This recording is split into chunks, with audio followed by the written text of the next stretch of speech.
This apple, which is a Kerr crab apple, and I think some of you may have heard of it in the past. It's a cross between a Dolgo crab and a Haralson apple. Hello, my name is Ria Windcaller, and I am the producer and cider MC of this weekly podcast, where we speak with makers, cider enthusiasts, and folks within the cider trade from around the world. Hip, hip, hooray! Bringing us into episode 419 of Cider Chat, we heard from Clint Cavers talking about the Kerr crab apple. Now, the Kerr is a cross between the Dolgo crabapple and the Haralson. And if you know about the Dolgo, it's not a huge apple. It's not like a big Macintosh or, I don't know, Cortland or something like that. It's a little bit smaller than the lady apple, and it really produces a lot of delicious juice. And in this case, we're talking about the Kerr because Wooden Gate Cider, where Clint and his wife Pamela, they run Wooden Gate in Manitoba, Canada, they use that Kerr crabapple and produce what is called the Orchard Queen cider. And this was a cider that I tasted earlier this year, and it absolutely stopped me in my tracks. First of all, the presentation was beautiful. It comes in this clear bottle, and you could see this lovely reddish, pinkish, peach hue. It just like kind of a dreamy color that's just, okay, grab me, hold me, squeeze me. And one sip, and I knew I was tasting something that was really, really well made, well balanced, and just as usual, just let my body go, oh man, yeah, who made this? Is the next thought. And that's when I met Clint. So months later, we followed up, and this is the interview that you're going to be hearing us talking about the Orchard Queen. We're going to be tasting it, so we'll be talking about it more. He'll tell you a bit more about the Kerr crabapple, and also about Wooden Gate and the scene up there in Manitoba. Now, if you don't know where Manitoba is, it is to the west of Ontario. And, of course, we know Ontario has a huge cider making scene happening all over the place, lots of apple orchards. And to the west is Saskatchewan. That's the other province of Canada. Well, there's 10 provinces in total. And Manitoba is just north of, North Dakota. So what you have there is a region that is a huge landmass, but in total, I guess there's only 3 cider makers there. And aren't we lucky that Wooden Gate is right over the border from North Dakota? I mean, you can't step over into Wooden Gate, but it's close enough. So we're going to be hearing all about Wooden Gate, what they're doing there, how cider has really changed their lives to the positive. Always love hearing those stories. They'll talk about his cider making practices. And, of course, the Orchard Queen. Oh, I don't know. The name, the Orchard Queen, what came first, the actual cider or the name? I guess probably the cider first. And they said, you know what, this is a queen. It certainly reigns in my world. I am going gaga for Wooden Gate's Orchard Queen. And probably by the end of this episode, you'll be looking them up and saying, how can I get some too? Or maybe get yourself up to Manitoba and visit them. They're open year-round. All right, we'll be getting to that featured conversation with Clint coming up. But first, as always, we have a wee bit of news from Out and About in Ciderville. One of my favorite passions, besides cider and apples and hanging out with all of you out there in Ciderville, is the water and boating.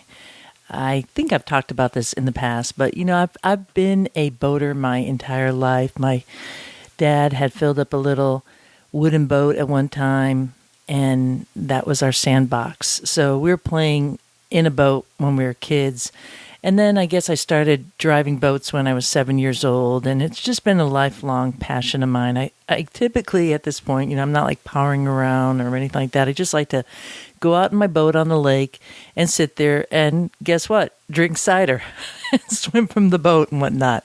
That's what I love to do. And at this point where I'm based in Massachusetts, you don't need a license for boating. But if I go out of state, you do. And because I'm going to be going out of state, it's the summer, and bringing my boat down to Rhode Island, maybe doing a little fishing in the Narragansett Bay, I want to be legal because you don't want to mess with the environmental police people.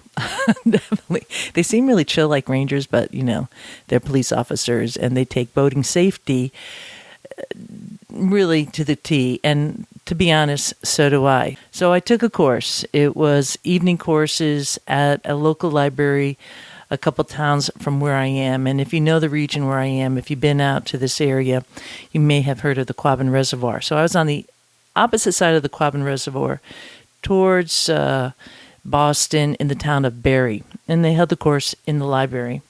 And as many courses taught by police officers who weren't really trained to teach the course, they just kind of read you the PowerPoints and say, we're going to be getting out early. And I got out early one of these nights.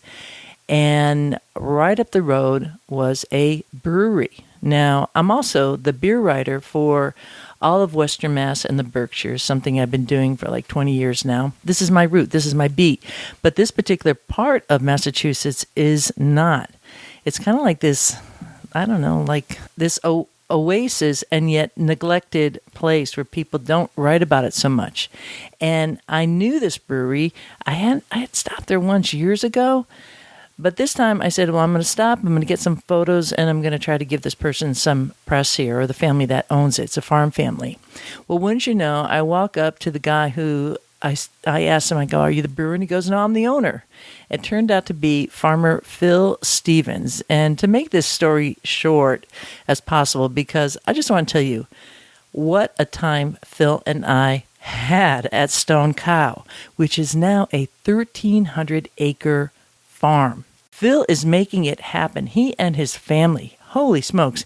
First of all, they make fantastic beer. And all the buildings there are from the 1800s, 17-something, where they've refurbished the buildings. They've done all the stonework. So if you're into stonework and seeing just beautiful points on chimneys and stonework around the kettle, go to Stone Cow. If you want to have good beer, go there too. They even have some local cider from Massachusetts. They also make ice cream because they have the cows, and now they're building a cheese shop to boot. So Phil and I got talking, and, obviously I have a gift for gab. That's why I podcast. And we're talking and going back and forth, and I just want to give you a little representation of what Phil looks like. It's kind of like Neil Young. He has those sideburns like Neil Young, go down, good-looking guy, tall, lanky guy. He actually fell from a height at one point, so now he walks with 2 braces. He was supposed to be in a wheelchair, but the guy's still moving and shaking, and just a kind of, his head is in all the right places. So he says, well, do you have time for a tour? And I said, well, shoot, I sure do, because I got out of class early. So he says, well, hop in my little, it's like a Can-Am. It's a 4-wheeler that is just, it went over, we were climbing over boulders. I mean, if you went to a park somewhere, this ride would have cost me $100 to take in a Jeep. This guy was taking me to the back 40 of where he is. I mean, they also have events called the Spartan race there, where people are running through the woods like trail runs, and they're jumping through mud piles and climbing over hills and dales, and it's huge. They bring like 10,000 people to this property. Now, you might be wondering why I'm talking about a brewery on a cider podcast, and there is some rhyme and reason to it. One is, I really want you to know, if you're out there, you're a farmer, and you're struggling to do that, Phil is an amazing model. He and the Stevens family. His full name is Phil Stevens, and it's a Stevens Carter farm. And he, I believe, is like the 3rd generation there. And again, he brought me out to the barn where all the cows were. Is a working dairy. They are making it happen at so many different levels. And the cool thing about it is that he's also a preservationist. Just that day, he and 2 other parties, a group called the Mount Grace Land Trust and the Audubon group, just preserved an additional 1,000 acres in that area. So it's the largest crop area in all of Massachusetts. And he also challenged me to find any other farm brewery in the U.S. that's working at this level. And if you know it and you hear about something like that out there in Ciderville, please let me know, because, I accept that challenge. But anyway, so we are riding out, with beer in hand, juggling across the woods. We're just going out in the woods. He's driving me through the fields where he shows me they're growing all the vegetables, the collards, the cabbage, the corn. And then we kind of dip into the woods. And I'm going to play you the clip. We are, again, in this four-wheeler. It's all open air. It'll be a little bit noisy, and then it's going to get quiet. And we're talking about some of the history of the town of Barre, Massachusetts. And I just love this because wherever I go in the world, there is always some connection to apples. They just kind of roll through paths. Even if you're not, working with apples per se as your business, there's a good chance somewhere around your homestead, your town, there was a mill. So we're going to roll to that clip next. This is Phil Stevens of Stone Cow Brewery, and we are out in the woods in Barre, Massachusetts. You said this was the original, homestead for Barre. What do you know about it? On the 1840 map, they called it the Old House. There's an older house in Barre, but the house is still there. But this is, when people came to Barre, this was one of the first three houses they built. Wow. And I live in one of them. My goodness. That'll be at the end of the tour. One of those original houses? Yep. From 16 or 17? 1749. Yeah. I lived in an old 17-something house that had a beehive oven in it. Yep. That's really something. That's a nice big old boulder. You don't see that too often. Yeah, this is sister stones. Yeah. So the house was over here. There's a foundation, and there was a cidery. And I have the screw. There's two of them. I got to get the other one from a guy. It's about this big around, and this was a big cidery for this area. And of course, everything was revolved around alcohol. It was Totally, yeah. It was Johnny Appleseed spread Distilleries everywhere. It wasn't for cider. It was for alcohol. Yeah. Because we couldn't get the alcohol here, but we could have apples. This had a twin screw. Double screw. Wow. Double layer, so the apples came in on the top, cider on the bottom. So it was a production cidery here. I like hearing that, of course, because I'm deep into cider and the history around here and the distilleries. There was I read 1,600 distilleries around the Quabbin at one time. Wow. 1,600 distilleries. That's crazy. And think about just knocking that down. Right. So thank you for keeping the faith for... Have you been to New Salem Cidery? Oh, yeah, I know Carol B. Hillman very well. Oh, my God. That lady is salt of the earth. Yeah, she is. That is a gem. And first time to the cidery, right? I got a pretzel and a couple of beers, and I paid for it. It was like $30 or whatever. Yeah. And I had change, and I said, "Where's your tip bucket? You don't have a tip bucket here." She looks at me and she's like, "What are you talking about? I work for my money." Was that Carol? Yeah. She didn't. I'm like, no tip for me. That lady is special. It's a small world. Here we are out in the middle of the woods on this tiny little dirt path, crawling over those boulders, and he brings up a cider mill. And then Carol B. Hillman of New Salem Preserves. And wouldn't you know it, right before I started recording today, I got a little email from Carol B. So all of you out there in Ciderville who have been following along that story, I'll put a link in the show notes to that episode that I did with Carol talking about how she revived a colonial era farm from the 1700s. Yeah. It's a small world after all, and all good. And here's this farmer out there preserving the land, being able to tell the story and tracking down the history and the artifacts of this time. In fact, at Stone Cow, there's also another cool display you can see on the wall where the tavern is. an incredible glass bottle collection. So if you're into that, there are some glass bottles that have there's one that has like the Empire State Building on it. Just real major artifacts from eras gone by, different breweries, not only from the Northeast, but I think as far as, what I saw, Pennsylvania, maybe even further afield. One particular bottle had a marble in it, and that is what I don't know, it capped it somehow. I'm not really sure how that worked, but we might be following up on that story with Phil, perhaps for a different kind of podcast. Anyways, it's all like the beauty of cider and how we're all interconnected. And one more thing, I don't think there were 600 or 1,600 distilleries around the Quabbin. I think it was more in Massachusetts, had 800. And I was confusing it with my friend Adam, who wrote a book about bootlegging. It's a past episode on Cider Chat. And that was up in Vermont pre-Prohibition. But, look, when you're driving around in the four-wheeler, you got, a beer in hand, you're hanging out with the owner of this palatial area. They have an outdoor band scene that, we're going to see some big acts coming through at Stone Farm or Stone Cow Farm. Sometimes you say one thing, you say the other, It's all good. There were a lot of distilleries back in the day before they took down 4 towns to build the Quabbin. That's a story you should listen to on Cider Chat called The Lost Apples of the Quabbin Reservoir. And that was with our friend Al Sachs and Matt Kaminsky, who is known as Gnarly Pippins. They did a presentation on that a couple of years back. Again, you can find it in the show notes. I'll put a link for all of you. Anywho, fun times. That's what I'm doing this summer. We're going to be going again to that same schedule. You'll have this episode, and then the following episode coming up in 2 weeks will be with Eli Shanks from Chile.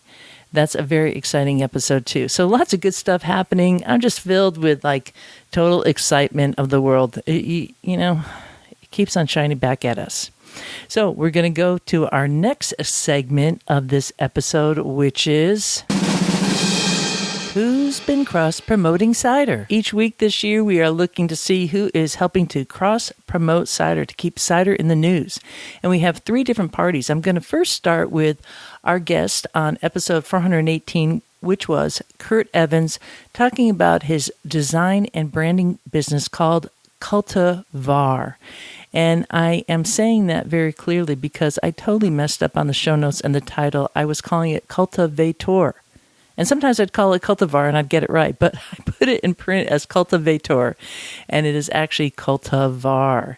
We have since cleaned up the show notes and the title. But if you're out there and you've already downloaded the podcast, the title might say Cultivator. So take a screenshot and save it for, the history of cider and how one little faux pas like that can kind of change things up. Anywho, it was very kind of Kurt Evans, who was featured in that episode, sharing the reel that we did all about design and branding at Cultivar. We also saw that Spacetime Mead and Ciderworks shared too. Spacetime Mead is based in Dunmore, Pennsylvania. They make cider, wine, and mead and have won a lot of awards. Right next door or so is a homebrew shop. It's kind of a cool place. It's right off the highway, just a little outside of Scranton, Pennsylvania. An easy on and off to visit the shop. And I do hope that you get to stop in and meet them and greet them. I know that I've been seeing different folks doing that. I saw that Ryan on Bones, Bottles, and Review had a chance to stop in and speak to Dan, who is the maker there. So I hope this also encourages you too, because it is so easy. I mean, you can't pass that part of the country without stopping in. We also saw that Clint Cavers was on a story. It seems that Pamela was on the side while Clint was recording with me, and she took a photo of him talking to me, which is kind of cool. It's like a behind-the-scenes photo, just showing what it's like to be recording. And yeah, I liked seeing that because I was just looking at Clint straight on, and now I got to see like a different angle. So we will be saving all the photos. We take photos of all the cross-promotion and use it for an end-of-the-year episode. If you'd like to be part of that and keep your brand in the news, all you have to do is tag Cider Chat. Perhaps tag an episode, put it back out there again, like Schrommel just did about a week or so ago, saying that they were on an episode like 353. That's a couple seasons ago, and still it is evergreen because it is your story. We're also asking that folks download the info flyer at ciderchat.com, which shares with your friends and patrons that there is a resource like Cider Chat with cider making tips, orchard care, a whole bunch of troubleshooting around cider, and all these fantastic interviews from the world of cider, from 20 plus different countries and just about every state in the US of A. So check it out. Just go to the support page at ciderchat.com, download it, take a photo of it in your tasting room, take a little selfie with it, and post it and tag Cider Chat. And we will get you in the cider news. Walking through the orchards. Damn, I'm thirsty, but guess what? I have a little bit of that Orchard Queen left, and I'm going to be enjoying it now. While I roll out this edited version with Clint Cavers. We had a fantastic time. Can I say enough about the Orchard Queen? I don't think so. So let's roll to this conversation, making this a very good time for all of you out there in Ciderville to grab a glass and join this chat with Clint Cavers of Wooden Gate Cider, based in Pilot Mound in Manitoba, Canada. I first met Clint at CiderCon in person here in 2024 and was so lucky to have met him at that moment because I was in this room full of Canadian cider makers at this major ice storm that was happening. We're all like huddled into this room and, sharing ciders on the table. And I walked in at the perfect time right before a particular cider was being poured out, and that was the Orchard Queen. We're going to be talking about that coming up, but I was blown out of the water. When you're at a cider conference and you're tasting a lot of ciders and your palate is a little tired, and then something stops you in your tracks and you go, wow, what's going on here? And I was lucky enough at that moment that Clint had a bottle and he passed it to me, and now here we are a couple months forward, totally different temperature outside. It's the summer while we're recording, and we're going to find out all about Wooden Gate. So welcome to Cider Chat, Clint, and really happy to have you here. Thanks, Ria. Really happy to be here. Good to see your face too. I know, likewise. So we're going to start with finding out a bit about your journey, where you're based, and a little bit about Pilot Mound itself, because I have a lot of curiosity about that, the location that you're at. I've seen some photos on Instagram. You did a nice video approaching the cidery, the farm, and so you get a sense of going into it. But what is that area like? You're on a dirt road. Tell us a little bit more. It's a pretty small community. There's about 1,000 people in the area right around the town of Pilot Mound itself, and about 1,900 people in the municipality, which is the equivalent of a county in the States. The whole municipality borders the U.S., so our farm sits about 15 miles north of the U.S. border, kind of smack dab in the middle of North Dakota. So 4 hours from Fargo, but very close to the border. Lots of farmland in the area. We are surrounded here with forest. So I've been a farmer my whole life. This has been our farm for 30 plus years, but it's a little oasis of bush and hills and trees and wildlife in amongst a lot of cropland. Crop is probably the biggest use of land in the area. Our soil has clay. It's got some shale, some light land. This always has been a great place to grow apples, but apples fell out of favor 80 years ago in the area. What is the big game up where you are? Do you have big game? Lots of deer. Okay. Ton of deer, and we've now got lots of elk moving into the area.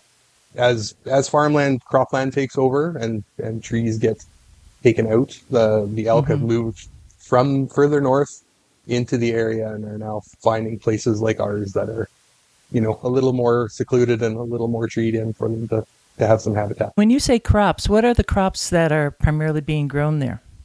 Lots of wheat and barley, but it's now moving towards soy and corn, like the Midwest. You've been farming your whole life, but it sounds like apple growing's more recent. So how did that shift come for you?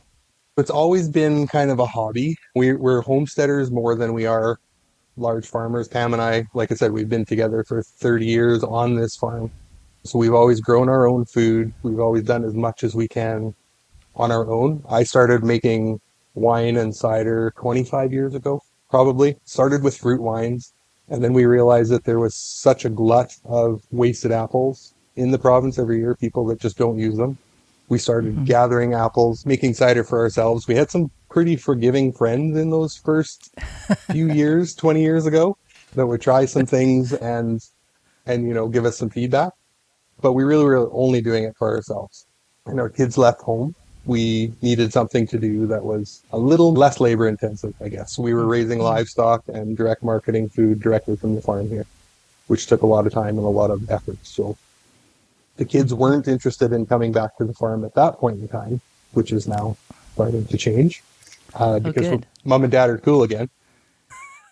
We started looking at what we were going to do. Pam and I both had taken jobs off of the farm. I was working for a water conservation group, doing some environmental work, and Pam was working on economic development in the area. And after 25 years of being self-employed, being employed by somebody else wasn't as fulfilling as what we thought it should be. So we started in 2018, I guess. We were working on a plan to switch to making cider as a small sideline. And in 2019, we got our official license. And in 2020, we decided that it was going to be a full-time venture. And we haven't looked back. Fantastic, and I'm happy for that. What are some of the apples that you're growing there? And give us a sense of the size of the orchard, and I'm sure you have fencing with all the deer too. Yes, the fence is a new addition because of the deer. We've had some trees that got decimated a few years ago. But a lot of the apples that are growing in the area are a lot of people wouldn't be familiar with. They're winter hardy apples that were used as dessert fruit for a lot of homesteaders, farmyards, when everybody had an apple tree. So there's Goodland and Norkent, Norland, lots of crabs people might be familiar with, like Rescue and Trail. So not a lot of diversity of apples. So we had to learn how to make good cider with dessert fruit, which is a challenge. We have just finished planting in our one orchard. We've got about 800 trees on 7 or so acres. We're planting full-size trees, lots of Kerr crab apple, which we're going to talk about in the Orchard Queen. We're growing some heritage varieties that were developed at the Canada Research Station in Morden, which is about 40 miles from us. Harrelson, which is a kind of a winter keeper apple that is a parent to the Kerr crab apple. We're growing those. Breaky, Hidden Rose. It's a pink-fleshed apple when you bite into it. Sweet 16s. And this year I got some scion wood for some Old English cider varieties. So Michelin, Muscadet, a bunch of different. Dabinette? A little bit of Dabinette. Dabinette is probably, it's a stretch. I think they're all going to be a bit of a stretch for us, but we've gained about a half a growing season here. I planted some quince this year. Oh. Any varieties? Do you know what? I cannot remember the name of the variety. I got them sent to me on a recommendation from the grower. Great. But I was blown away with the quince cider that we tried at CiderCon this year. And I've always wanted to work with quince, but didn't think we could grow them. So we're going to give it a go. If they work, we're going to be 5 years ahead of the curve in this area particularly. If they don't, well, I've made worse gambles in my farming career. Well, it sounds like you have a nice assortment, and I'm very certain that Mr. Quince will be quite happy to hear about that planting there. You know, it's kind of like this new frontier in so many ways where people are able to try something at a conference and you get like a spark, and then because you're able to make a little bit more room in your orchard, you're able to pop that in there and keep it growing. And so that's cool. I mean, what I tasted with this one cider, I've only had one cider of yours, I know you're on the right track. And all those years rolling up to it, would you say was it pretty easy to hit the ground running, after that point, besides all the particulars of permitting and all that? Yeah, it gave us a head start in the actual production because we already knew what we wanted to do and how we wanted to make the cider. Like, we wanted to highlight the fruit that we were using as much as possible. Like the cider that's behind you there, that is a perfect representation of that apple. But even with our fruited ciders, like we make some fruited ciders with some of the kind of middle of the road dessert apples that we can get. And we add fruits like raspberries, rhubarb, strawberry, but we still highlight those fruits in there, but still get some apple flavors. So we knew what we wanted to do. We didn't have the same challenges that some other producers have in trying to figure out what yeast varieties they were going to use or fermentation temperatures or those kinds of things, because we already had some of that stuff dialed in. Are you primarily using cultured yeast then? For the most part. The Orchard Okay. Queen is not. Orchard Queen is a wild ferment. Oh, okay. That That's was exciting. That was my second attempt at a wild ferment. We've got some pet nats here that we made last year that were wild ferments as well. But I figured I could gamble again. Wow. I could gamble with that one last year. All right. Look, I have to read the label here. Maybe it says that. Doesn't say wild ferment on it. It doesn't. Oh, It okay. doesn't. Well, you had me going there. Wow. Wow, that's a wild ferment. Well, I mean, not that I shouldn't be surprised because so many wild ferments are so delicious. Yeah, and But- I wasn't so scared of it because we make and have made over the years a lot of grape wines, and we've never used commercial yeast. So we knew that it could be done and it could be done well. We just had to baby it a little bit. Yeah. And so I just want to kind of clarify things for listeners out there who don't quite know what Clint and I are talking about. So when we say wild ferment, he's not adding a pre-made yeast coming out of package. So those yeasts are coming from his equipment, the farm, the air, the apples, the whole kit and caboodle. So it's really terroir. That's like when you're tasting. No wonder I fell in love with it. I was like, oh, these people are so cool. You feel that when you get a wild yeast cider in my mind. And we will be talking about this particular cider coming up here. Are there lessons you've learned from your home cider making, we say like an amateur cider maker to a commercial, that did work or didn't work? The biggest thing for us, we were able to do it on a fairly small scale. Like we were making a lot of stuff in carboys and trying a lot of different things at the outset. The thing that's had the most effect on the cider that we're making is fermentation temperature. And, we're fermenting at probably 12 degrees for the most part. And our fermentations, they're not done in 3 weeks. We have, some 3-month fermentations. The Orchard Queen, I typically try and slow it down so that it's fermenting over 5 to 6 months. We bottled the 3 pressing of Orchard Queen 4 weeks ago, I believe, Okay. just before Yeah. our cider release. So that's been the biggest thing. We had some challenges with trying to find yeast strains for the ones that we do pitch commercial yeast in. We found some ones that we can rely on now that work really well with our apples. But the best thing people can do is to try small batches and try a bunch of stuff and then see what you like. Mm-hmm. Don't try and do 6 things to one cider at one time, but try and do one thing over a bunch of different ciders. Like try 4 different yeasts or try 3 different fermentation temperatures and vibes and see how that works.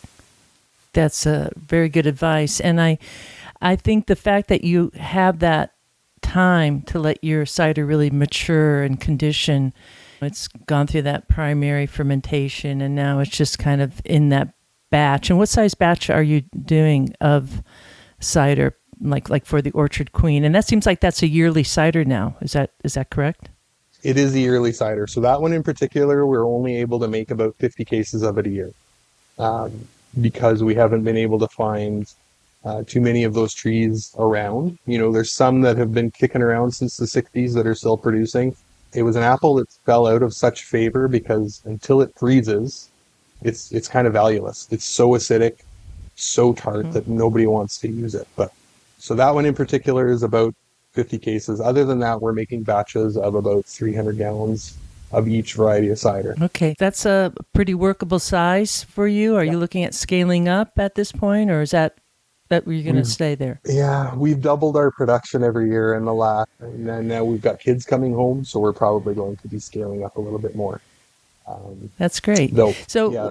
well, I was going to ask in terms of the farm, like how does that work for you? Because you are on a farm, you're doing a whole other, besides the orchard, right? You have farm animals and whatnot. What percentage are you finding now for yourself that shift, maybe going more towards cider, or is it still a good balance? No, it's about 95% cider anymore. It is 95% cider. Yes. Yeah, Wow. we Okay. made that Wow. decision about the time that we quit our off-farm jobs. We Oh, made that decision that we were going to go full on and full in. And so we've still got some livestock around just for ourselves, just because I enjoy having them around. You know, we were moving cattle and sheep into new paddocks this morning with a couple of girls from Wisconsin that came up as woofers. So we nice. still do all of that fun stuff, but it's not so much of a focus anymore. It's more of a kind of place I can go to relax in and have a little bit of fun after a day of making cider. My goodness. Wow, that's quite an accomplishment to be able to switch over that much. Is that what you expected? Was that part of your business plan? It was when we made the decision. It wasn't up until that point. It was going to be Wow. a 1,000 gallon a year sideline, because basically my hobby had outgrown the house, and then we outgrew the garage. So then we had to actually bring in some buildings to make the cider in. So then it had to make sense. Congratulations for that. And that Thanks. means that, it becomes more and more of a destination spot. And Yes. it is open. Your cidery is open to guests to come. You have, you're sitting in the backdrop. I could see there's bottles on a shelf. Are you sitting in like the tasting area right now? Yeah, I am on the patio here. We've got a patio, this 20 by 20 covered deck on the front of the cidery that we do tastings when we do our larger events. We live here as well as, make Yeah, cider here. But sure. the whole gravel area is, we fence it off. We'll set up tables. We've got bar stools. We've got all kinds of stuff. We've got a wood-fired pizza oven. And we have Mm. people out from all over the province and the provinces east and west to come do events, tastings, you name it. Are there annual events that you are currently hosting or that you're part of? Can you tell us about that? Yeah, we do a cider release once a year, so we're a once a year fermenter, and then every year in kind of at the same time as World Cider Day, so the first weekend in June, we have our annual cider release here. We release all the new ciders from the last year's harvest. Everybody gets to taste all of the new ciders. We feed them wood-fired pizza till they're busting at the seams. We spend about 3 or 4 hours together, and then yeah, people can go their way. Very nice. And then we host events all through the summer. So we'll have pop-up pizza and cider nights. Our son-in-law is a chef, so he does all of our cooking for us. So it kind of depends on what he wants to do. Our daughter is a handy little event planner, which is great. So we all work kind of together to develop, what we're going to do for the season. And it just seems to be growing. We're going to do more and more events this summer, and then wintertime we've got some cross-country ski trails that we groom, which turn into walking trails in the summertime, and we just kind of open the place up for people. I'm kind of curious about the cider fans, the cider drinkers in your area. Can you let us know a little bit about who they are and what you're seeing there? And It runs the gambit. It started when we first started, because we were selling more vintage style ciders. We were promoting to wine drinkers who were looking for something that was different to change their palate, that was maybe a little bit lower in alcohol. Since then, it's changed to, we've got a lot of beer drinkers that are, maybe worn out on craft beer, and now it just seems to be everybody. I was at a meeting yesterday with some provincial government officials, because we have a monopoly sales system in the province where the government owns the stores that sell the alcohol. But our share of total alcohol sales in the province for cider in 2019 was 1%, and we've gone up to 9% in wow, 5 years. So wow, beer drinkers are switching, wine drinkers are switching, which kind of takes a lot of the population. that's Yeah, something to think and about because that's a big province.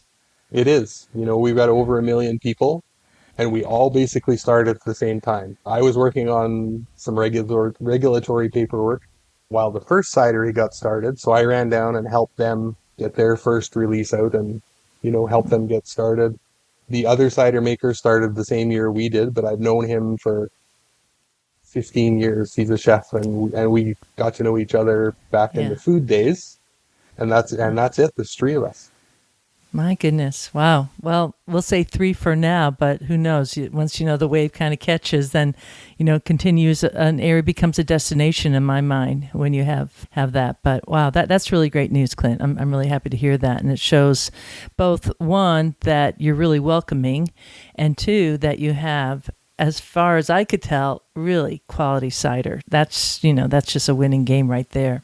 So Yeah. well done. How many different cider styles do you make? And can you tell us a little bit about the ciders that you're currently making at Wooden Gate? You have the Orchard Queen, but what else do you have that you could offer and give folks who are thinking about coming up and visiting you or looking for it in one of the stores in Canada? What do you have there? We've got the straight apple vintages. When we find some really special apples, I made a Perry this year for the first time. Those are the kind of things that we can keep separate that are going to impart some special flavors to the cider. We'll make just a straight apple varietal. We've got 3 or 4 of those typically. Because we're using so much dessert fruit, we make a lot of fruited ciders, but they're dry or off dry. They're not co-fermented. We use whole fruit steeped back into the cider after it's fermented. We don't use purees. We don't use fruit juice. We use the whole fruit, which in my mind, when we're using stone fruits, things like plums and cherries, we're able to pull a little bit of the tannin out of the pits that you wouldn't otherwise get if you were using a fruit puree. And our apples don't have any tannin.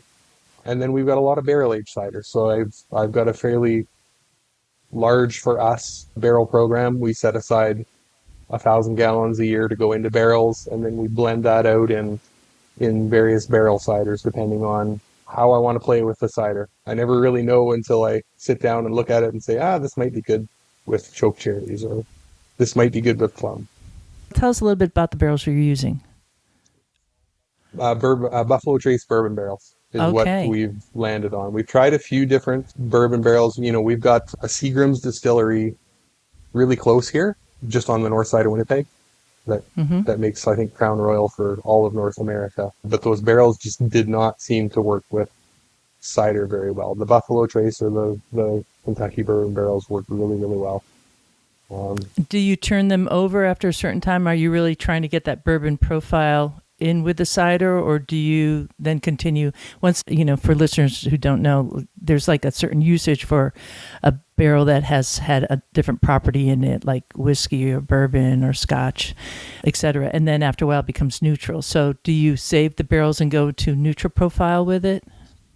No, we basically, those end up being our tasting tables. Yeah. We cut them in half and put a top on them and make tasting tables out of them and get new ones. So we're hoping for, when we get new barrels in, we hope for 3 years out of them before they have to sit in there for so long that it kind of slows our production down to be able to get any of the bourbon profile into the cider. But, hit or miss. Yeah. And what is the room like that you keep the barrels in? And are they all flat, or are they stacked? We've got them in the building just off to my right here, which has our walk-in cooler and walk-in freezer in it, and a production area. So they're basically stacked, and it's fairly dark in there, and it stays about 10 to 12 degrees Celsius in there all of the time, and they're stacked. They're up on barrel racks. Okay, great. Wow. So a barrel program, these other unique ciders, wild yeast, and a Perry. I got to hear about the Perry. Yeah. So I've been trying to make Perry for 10 years. One that was good. Again, we struggle with fruit because a lot of it are dessert pears, and anybody that's worked with pears know that you have about 8 minutes to harvest them and get them fermented. If you pick them 8 minutes too early, they're hard as a rock, and if you pick them 4 minutes too late, they're mush. So we were able to collect a lot of fruit this year at the right time and had people bringing us fruit, which was fantastic. We handled them at the right time. We got them into the tank at the right time, and it's probably the best version of Perry that I've tried in, let's say, the Western provinces. I've tried some really, really fantastic Perrys over the years. Yeah. But it's maybe a little bit more acidic than what people are used to, but that's just a representation of the fruit. But still, Sweet, not terribly sparkling, but a little petulant. Beautiful kind of blush color. Yeah, I'm really, really happy with how it turned out this year. There's a group of private wine stores in Manitoba that started taking quite a bit of our stock and putting it on the shelves next to some of their wines. I took our first delivery of this year's ciders to the provincial liquor stores. Now the province has paid attention and they're now carrying product. Perfect. Are those culinary pears then, or are they Yes. peri pear? They're culinary. Okay, you're shaking They're your head. culinary Yeah. pears. Yeah. Okay. How is the growing season this year for you? Is it looking like a good year for the crop at this point? So far, so good. We had a really good fruit set. We were worried at the outset, it was really rainy and windy when we first started to see blossoms on the trees, but then it got warm and sunny. So it looks like there's lots of fruit there. We've had lots of rain so far this year, so we're not going to have a lot of fruit drop, which is good. And we haven't had to water trees once, which is fantastic as far as the workload goes. Yeah, I'm sure. No irrigation then. Big tank of water on the back of a big truck and somebody walking along behind with a hose. Well, thank goodness for big trucks. Yes. Every little bit counts. And I'm feeling a little thirsty. I think it might be time to open up this Orchard Queen and tell folks about it. The thing about this bottle here is that it's just a nice presentation. Okay, it's not a corked, it's a cap, but there's a little bit of white foil on top of it. And that just gave it a little bit of like swankiness, I felt. I don't know. It kind of stands out on the shelf. So a little tip for folks. A lot of people use wax and stuff, but I have to admit that I do prefer making it really easy to take that off. So I'm going to take off that little cover. Is that something that you do with all your bottles, doing foil, or is that specific for the Orchard Queen? Yeah, anything that we're doing now, as far as the reserves, it's all got foil on it. Just so that it highlights it on the shelf. Again, 3 cideries that are in the province, we're all doing different things, so we wanted to stand out a little bit. And for presentation, people that are typically drinking, sparkling wine and the like, that's kind of what they look for in a packaging, in a presentation. Sure. Yeah, you got to catch their eye and feel good about having it on the table. So again, on the label here, you have it spelled both in the English style of cider, Cider, and then in the French style, Cider, Cidre, which I kind of like. That was a little nod to what? I'm kind of curious because you're not in Quebec where folks are French speaking, but are you French Canadian? I'm not French Canadian, but that is actually a requirement in Canada. So all labeling has got to be bilingual in Canada. Very good. So anything you put on, even if you look at the alcohol by volume, that is standard. Alcohol by volume that's the short in French. But below that, with the ingredients, we have to have French ingredients on there as well. Mm-hmm. Now, this is a 2022, and I'm not seeing what the actual alcohol by volume is. It says percent and alcohol, but it doesn't have a number on it. 7.2. 7.2. Yeah. Okay, so again, so folks who can't see what we're doing here, we have like a clear 750 ml bottle, has a little cap on top, just a beautiful bottle. Taking the foil off. Is this sparkling? I'm trying to remember now. It is. Yeah, it is sparkling. As long as it's cold, and it's cool. It'll be good. Yes. It's cold. So here, we're going to kind of open it here. And it's bottle conditioned. So. And I have my equipment close by. I'm just going to hold it here for a second. It's kind of gone down a bit, but you can kind of see it is churning away there. Don't hold it over the computer, Rhea. Classic move. It's settled down. It's come alive. It's like, I've been waiting for you to open me for months now. Oh, I could just smell it. The bouquet's just popping out. And that little, you could hear the little sizzling. I'm taking my time here because I have a lot of equipment in front of me, so I want to make sure it's okay to open. But, still coming a little bit. You could see there it is, a little bit of foam I'm getting, a little bit of bubbles, but we're going to be able to open. You got to take your time. That's the thing. Like, you get a bottle, it's not like something with so much love and care and design put into something. It's worth taking the pleasure of the experience of opening it. So if the bottle is speaking to you and kind of getting a little bubbly, just don't pop the cap off because you're going to lose a lot potentially, and sometimes that happens. Just let it kind of sit as I have. It's kind of chilled out a bit now. I could tell it wants to like open as I go here. Let's see. Oh, and it goes a little bit more. Why don't you just tell us a little bit about the Orchard Queen? So this apple, again, was developed in 1967, I believe, at the Morden Research Station, which is a research station that was opened by the Canadian government in the 40s or 30s as a way of developing homestead fruit for people on farms that were, trying to be a little bit more self-sufficient. Everybody was making pies. Everybody had a whole bunch of kids. So they were using some crossbreeding programs, grafting programs to develop new apples. And this apple, which is a Kerr crab apple, and I think some of you may have heard of it in the past, it's a cross between a Dolgo crab and a Harrelson apple. So it's got some of that same color of skin. It's the same color as a Dolgo crab. It's a really sharp flavored apple until a frost. So we harvest this after it freezes, and they're kind of a nondescript apple up until we get a frost. But as soon as we get a couple of degrees of frost, the skin turns almost black on this apple, and we walk outside into the orchard, and it smells like flowers just from walking past the fruit on the tree. It does. It does smell like flowers. Oh, it's just incredible. I want to say cheers. Cheers to you. Cheers, and Rhea. Cheers to the good life up at Wooden Gate. Yes. Delicious. So yeah, we get a blush juice out of this apple typically because that one is delicious. Because it's bottle conditioned.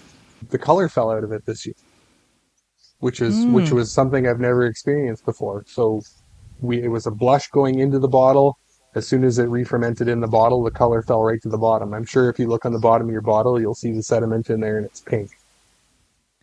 I'm going to look at the bottom of my bottle. I'm not really... Oh, yeah, a little bit of sediment. I think it was pink when you gave it to me, and that's just a couple months ago. But, damn, this is tasty. It has this, like, wonderful floral apple bouquet, like an apple blossom. Like you said, you're walking by the tree, and you could smell those blossoms. And then the taste, you have a bit of tannin, and I took a little sip. I have to taste more, but wow. Yeah. There's a satisfaction I get in my body when I drink a cider that makes me go, I don't have to think about it. I know the maker has taken care of everything for me. I could just look at the bottle, and it's like I have a good friend next to me because it's not demanding too much of my palate in the way that I have to go, wow, something going on here. No, I could just say, this is spot on. 100% spot on. Absolutely delicious cider. Thanks, Rhea. Yeah. And this is why it stopped me in my tracks. I've been waiting for this moment since whenever we were in Portland. That was in January or February. January, right? The ice apocalypse storm, which made everything kind of fun in a way for those, who survived it. If you know, if you were at CiderCon 2024, it shut the city of Portland down. And seriously, I remember just going, whoa, like this is what I look for when I'm out and about and I'm tasting a lot of ciders, and I sip. And then it's like a head turn. Like it's as if you're in the middle of a city walking down the street and there's people everywhere, but there's one person who is standing up straight. They aren't like saying, look at me, but it might be the way that they're walking, the way that they're holding themselves, the way that they're just a presence in the world that makes you go, oh, what are they about? And when a cider really hits me, it gives me that same feeling of confidence, like I want to find out more. And that's where it has led us here today. So thank you so much for sharing this just really delightful cider. Now, 2020, I imagine there's probably not any bottles left of this. I don't know. I mean, how many vintages do you have of the Orchard Queen at this point?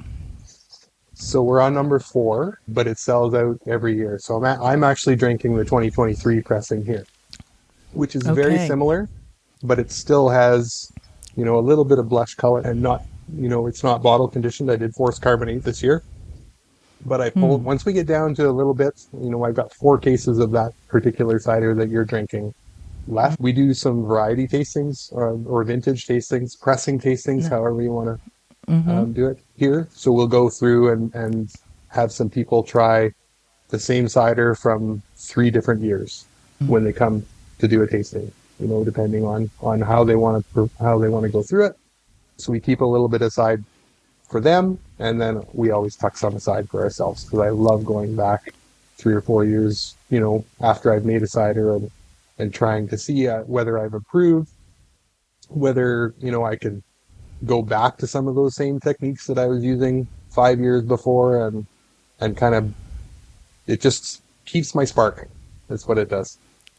Yeah. And this has a spark to it. And so this is such a balanced cider to me.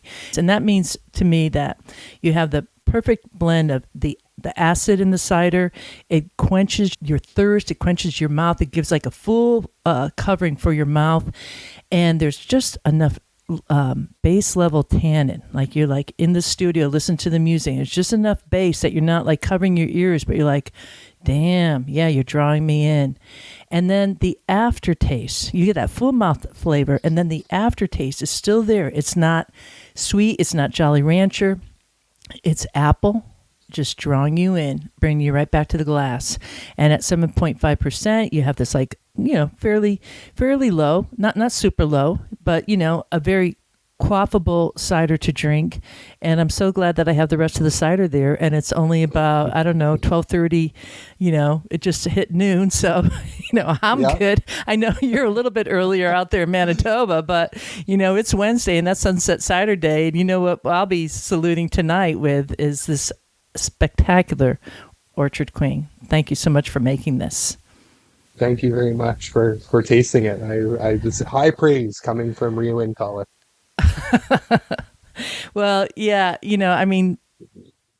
why not? I mean, when you taste something that's like so really, yeah. And you said that this was bottled condition. I would say probably if it was made in 2022, like this is not a cider that you want to leave on your shelf for a super long time, like within a, No. 4-year top range and, drink it. So if you're holding on to it because you see that nice little white foil on the top and you're thinking, I'm going to save this for, my, 25-year anniversary, don't. Drink it. Crack those bottles. Drink it now because you will not be disappointed. And cider's made to be drunk, right? Yes. I noticed recently on Instagram you had like the 5 core principles for Wooden Gate. Let's share that before we roll out of here, because I think that is kind of a cool thing when you are working from 5 core principles. As we grow, we didn't want to lose sight of why we're doing what we do, and it's probably something Pam and I have developed over the years. We worked together for 30 years, very, very closely side by side, which is rare. I think when you see businesses, you're starting to see it maybe a little bit more now, where husband and wife are working together, or partners working together and are able to make it work. But we wanted to kind of put that out to the world as why we do what we do. It's not making cider isn't necessarily just about making money for us. It's it's a means to an end. So community is a big focus. We worked on these 5 core principles of why we want to make cider, why we do what we do. Community is the first one. We want to create community around what we do, around the place that we live, teach people about cider, and just have people engaged with who we are, what we do, because, the ciders that we make are basically an extension of ourselves and the place that we live. And we're environmentalists at heart. So environmental stewardship is another big one. We've used organic, permaculture, holistic management principles on this farm for 30 years.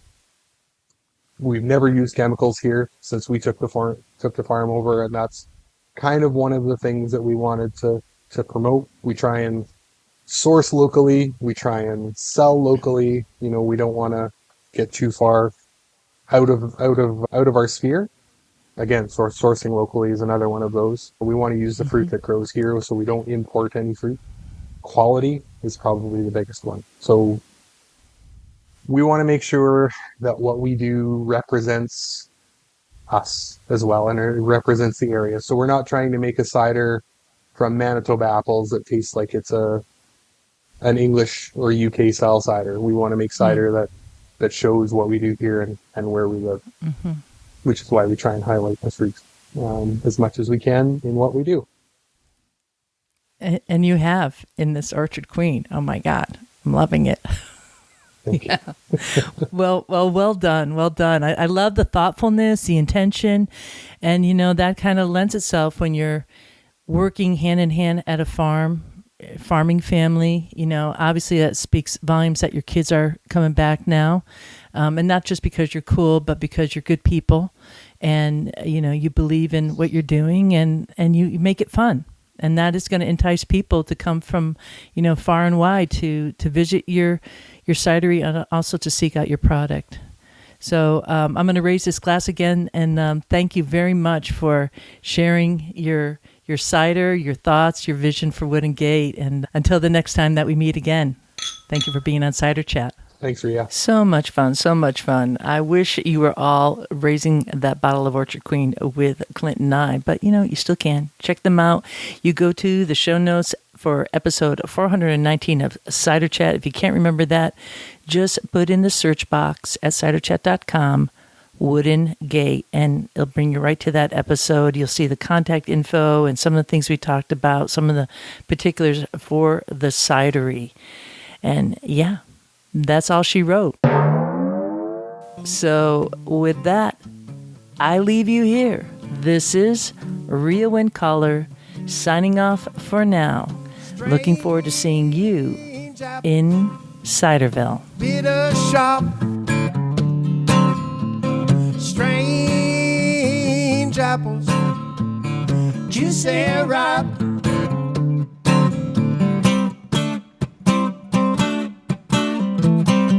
Bop, bop, bop, ba-da-doo-dee-da, bop, bop, bop, ba-da-doo-dee-da. Who wants a tannenbaum? I want a tannenbaum. Who wants to pull them down? I'm gonna pull them down. Hey, hey, hey, apples, bittersweet, Strange apples, hanging high. Got them strange apples. Forget the pie. Strange apples, squeeze them tight. Got them strange apples. Strange apples. Strange apples. Make them pop.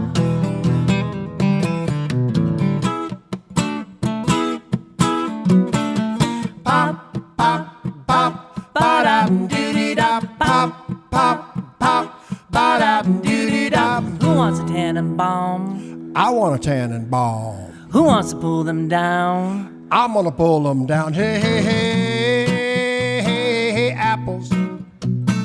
Come and see Plenty strange apples for you and me. strange apples. Strange apples. Strange apples.